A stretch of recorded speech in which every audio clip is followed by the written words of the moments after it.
Want a tough task? Rank the Big 12.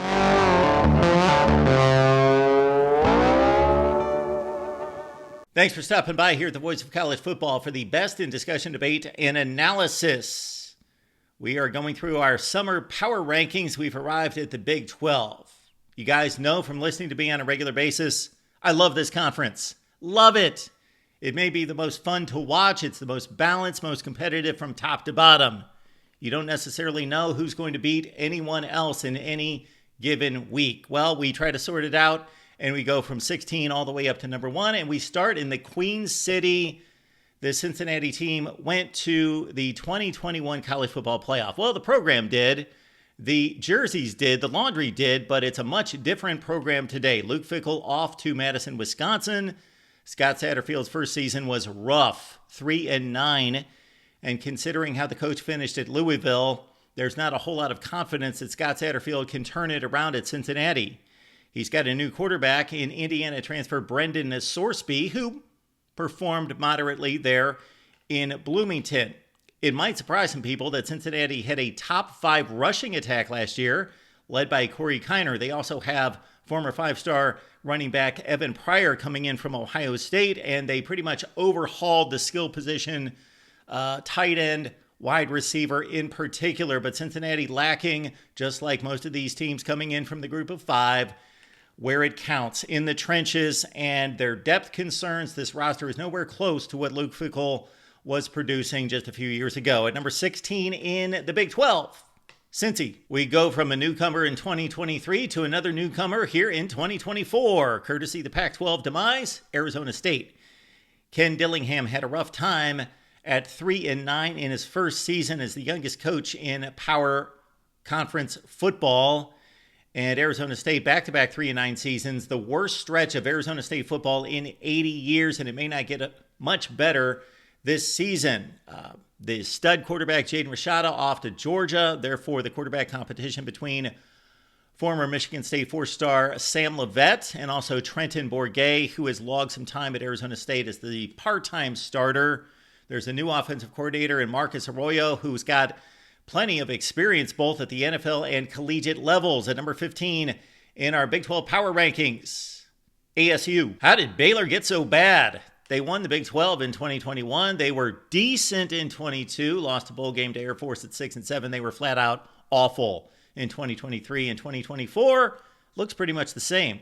Dave Aranda's on the hot seat, and he's got a quarterback competition with Sawyer Robertson coming in as a transfer, and also the electric Daquan Finn from Toledo, who you would think would win the job. They've got a new offensive coordinator with much experience in Jake Spavital. They got a new wide receiver, Ashton Hawkins, coming in from Texas State, where he caught 141 passes, a new edge rusher. Jaquez Evans coming in from Western Kentucky. Can Baylor turn it around? It doesn't look hopeful. We've got him at number 14 in our Big 12 power rankings. Houston had enough with Dana Hogerson, so they brought in one of the group of 5 wonders in Willie Fritz, who led Tulane to, of course, a Cotton Bowl win and that G5 New Year's 6 spot at Tulane. 2 consecutive really good seasons out of Willie Fritz, and he is going to run the football. Houston was 104th in the nation in rushing last year. Willie Fritz's Tulane teams are always in the top 30, and Houston's got its top 3 running backs back. So they'll rely on the run. They also have Donovan Smith coming back at quarterback, 22 touchdowns and 3,000 yards. But they did lose their top 2 receivers in Sam Brown and Matthew Golden. The defense was awful, number 104 in the country. But Sheil Wood did wonders at Troy. Always had top defenses. Let's see if he can fix it at Houston. Number 13 in our Big 12 power rankings, the Cougars. 4 successful G5 programs entered the Big 12 in 2023 and win a combined 8-28. This is what happens when there is that upgrade in competition, and BYU is the classic example. Not enough depth, not enough bulk and talent and strength and depth along the defensive line, where they were last in the nation in sacks, and offensive line. Those are the key concerns. Kalani Sitake, 56-34 before entering the Big 12. 2-7 in the Big 12. That shows you right there. Keaton Slovis gone, and there's probably going to be a downgrade, actually, at quarterback, even though Slovis was not great and never reached the heights that he did in that first year at USC. Jake Retzliff Jerry Bohannon, the incoming transfer, probably at this point not as good as Slovis. They do have their top 5 wide receivers back, including Chase Roberts, who led the team in receptions. BYU, number 12 in our Big 12 power rankings. Joey McGuire and Texas Tech finished off 2023 with a bowl win against Cal to post a winning record at 7-6, but they only beat one team with a winning record. Tyler Shook, gone at quarterback, off to Louisville. Baron Morton is the starting quarterback, and he's got some experience. And Taj Brooks has plenty of big-time experience. He's a really good back, one of the best in the nation. 1,500 yards, 10 touchdowns. The top 3 receivers are back. Top 3 offensive linemen are back. Texas Tech should be in the thick of things. I know they're only number 11 in the power rankings, but like I said off the top, it is mighty crowded at the top in the middle of the Big 12. The Red Raiders could be a factor. We've got them at number 11. And now we arrive at the big wild card. And I believe you know who this is already. It's Deion Sanders and Colorado. 1-11 2 years ago, Deion comes in, and they are the talk of college football in September.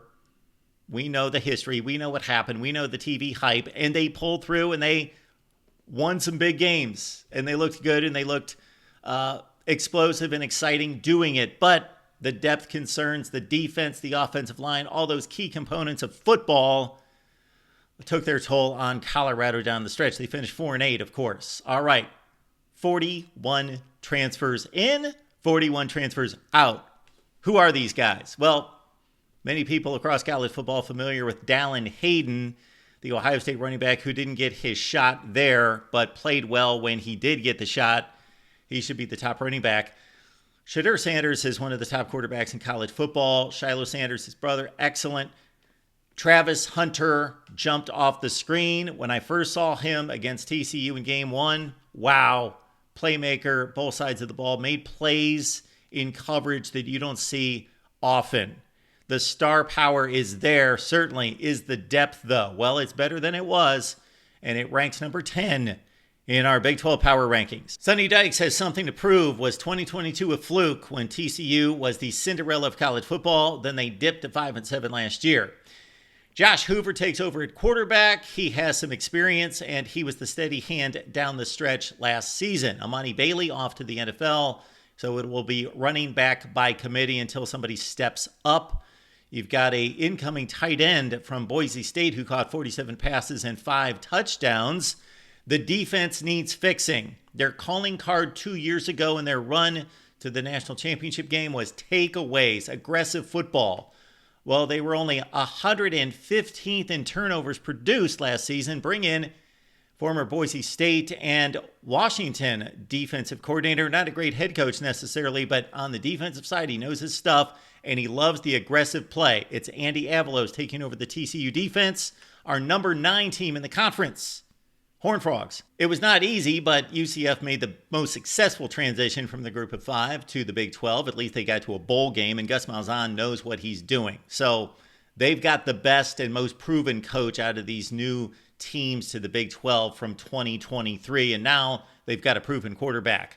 John Rice Plumlee was decent, but KJ Jefferson, underrated in my book. I've been touting this guy for years. Look at his 2021 and 2022. He was one of the best quarterbacks in college football, near 70%.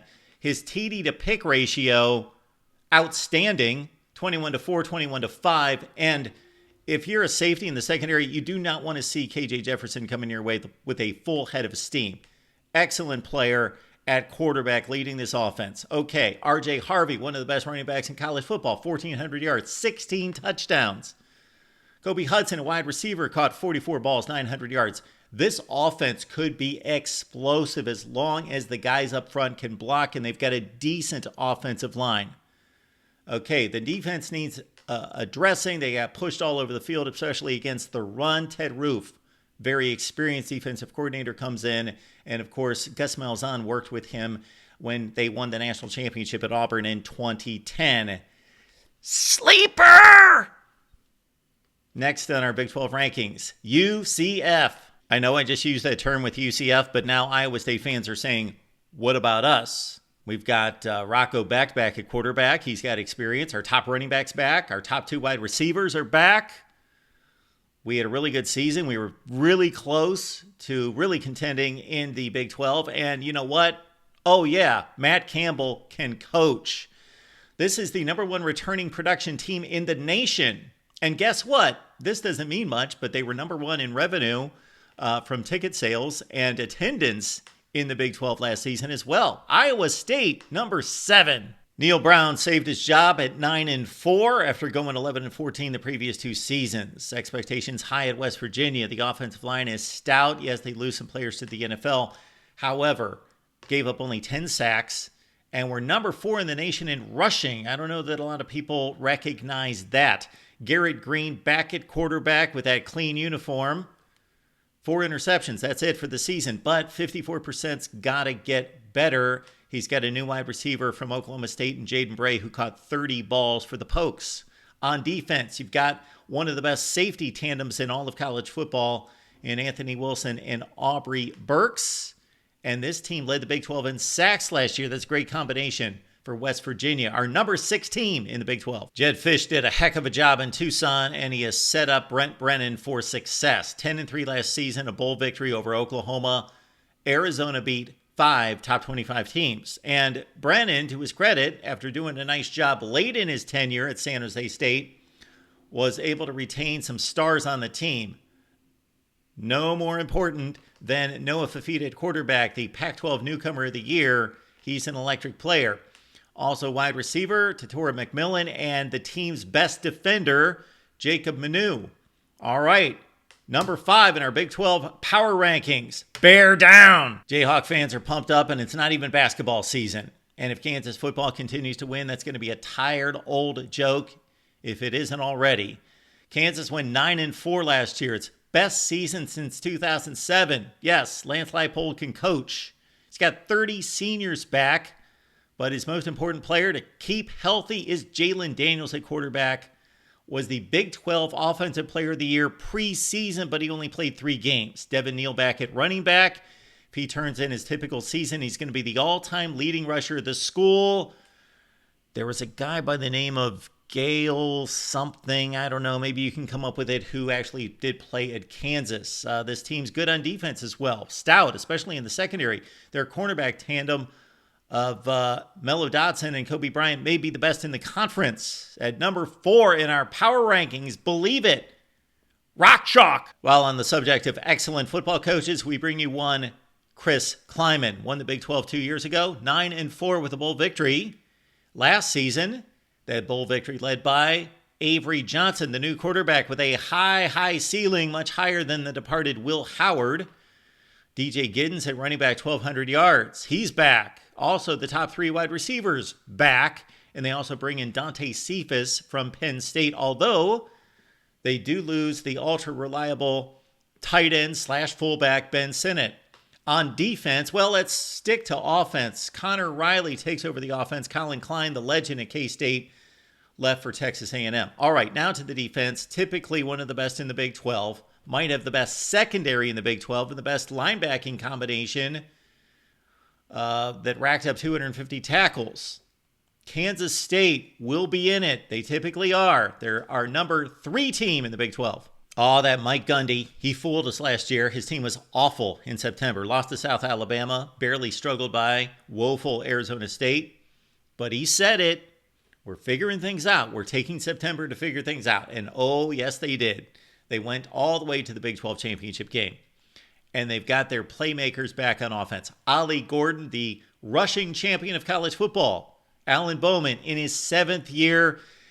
15 touchdowns, 14 picks. Let's do better than that, Bowman. Also, Brendan Presley at wide receiver. Of course, he's back. This is a good-looking offense. They've got Rashad Owens back at wide receiver. Those 2 guys combined for 164 catches. And then you've got a transfer portal addition that shouldn't be ignored in A.J. Green. Yes, that's offense, and it's explosive as long as Bowman can deliver the football. He's shaky at times. Defense was pretty bad last year. Opportunistic, but bad. They got to get better on that side, especially with the likes of our number 1 team waiting in the wings. At number 2, the Pokes. Utah just seems to be a fit in the Big 12. Underregarded, under the radar, top program, gets it done every year. they should fit in nicely, and they may have a nice run here in the Big 12. The opportunity is there. They finished off strong in the Pac-12 despite the injuries to Cam Rising in particular that cost them really a shot at contention in 2023 after winning back-to-back conference championships. Kyle Whittingham hailed as one of the top 5 in the sport. Cam Rising back at quarterback. Hopefully he can stay healthy for the entire season, and he's got his best tight end. Also missed 2023. Brant Keithy back. Micah Bernard, a playmaker on offense. Despite losing 24 through the transfer portal, 8 starters back on defense to a defense that finished number 18 in the country in scoring defense in that conference in the Pac-12, and all those great quarterbacks and wide receivers. The number 1 team in the Big 12. Although this is probably the shakiest number 1 in college football because of all the competitiveness we've talked about, the balance. I love this conference. Maybe the most fun to watch top to bottom. Number 1s, the Utes. We appreciate you being here at the Voice of College Football again. Please like the videos and subscribe. Look out for our next call-in show. We would love to hear from you. Some new callers would be great. And we will continue through our power rankings. SEC, Big Ten are coming up soon. See you next time.